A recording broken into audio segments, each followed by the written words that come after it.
what is the definition of Iman, and there is any impact over the Iman due to bad deeds and good deeds? Iman means to testify all the essentials of Islam, which are called Zaruriyat-e-Deen, are the essentials of Islam.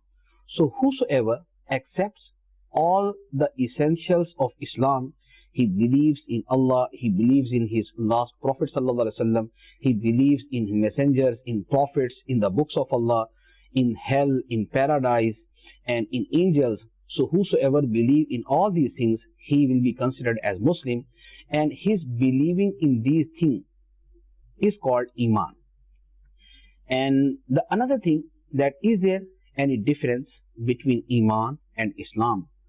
So I would say, as far as the matter of the meaning of Iman and Islam is concerned, so there is difference between the meanings of these two, because Iman belongs to heart and Islam refers to following and to copying someone. So, but as far as the meaning of Mu'min and Muslim is concerned, so every Muslim is Mu'min and every Mu'min is Muslim. We can't say this person is Muslim but he is not Mu'min, or that person is Mu'min but that person is not Muslim. Every Muslim is Mu'min and every Mu'min is Muslim. But literal meaning of Iman and Islam are different. So that is the difference between these two meanings.